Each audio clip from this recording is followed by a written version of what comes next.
1500चा हप्ता हा महिलांच्या थेट खात्यामध्ये निवडणुकीच्या नंतर सुद्धा जवळपास 3 ते 4 हप्ते हे महिलांच्या खात्यामध्ये आज वितरित झालेले आहेत आणि त्याची प्रक्रिया सुरू आहे।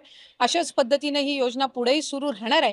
2100च्या बाबतीतली जी भूमिका आहे ती राज्याचे मुख्यमंत्री देवेंद्र फडणवीस साहेबांनी, अजितदादांनी, शिंदे साहेबांनी सुद्धा वेळोवेळी मांडलेली आहे। एखादी महत्त्वाकांक्षी योजना ज्यावेळेला आपण आणत असतो त्यावेळेला त्याचा योग्य तो निर्णय राज्याचे मुख्यमंत्री आणि महायुतीचं सरकार ज्यावेळेला घेईल त्यावेळेला विभागाच्या वतीने आम्ही ते निश्चितपणाने या ठिकाणी घोषित करू।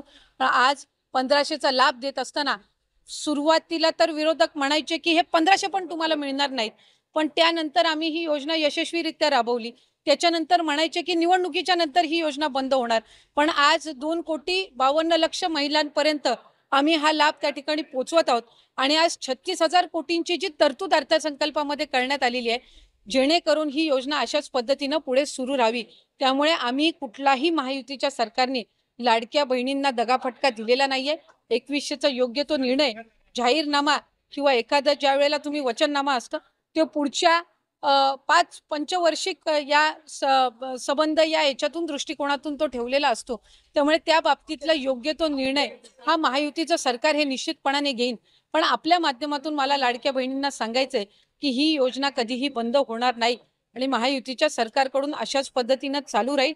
या उलट या अर्थसंकल्पामध्ये महिलांना आर्थिकरित्या सक्षम करण्याच्या दृष्टिकोनातून उमेद भवन असतील, अस्मिता भवन असेल, त्याचबरोबर त्यांना सक्षम करण्याच्या दृष्टीतून आर्थिक साक्षरता आणणं असेल, हे सगळे उपक्रम हाती घेण्यासाठी सुद्धा भरीव तरतूद ही या अर्थसंकल्पामध्ये केलेली आहे। त्यामुळे महिलांना अधिकाधिक सक्षम करण्याच्या दृष्टिकोनातून आम्ही काम करत आहोत।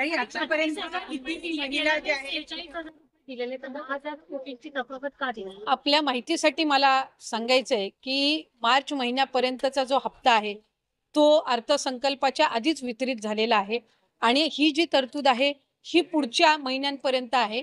डिसेंबर महिन्यांमध्ये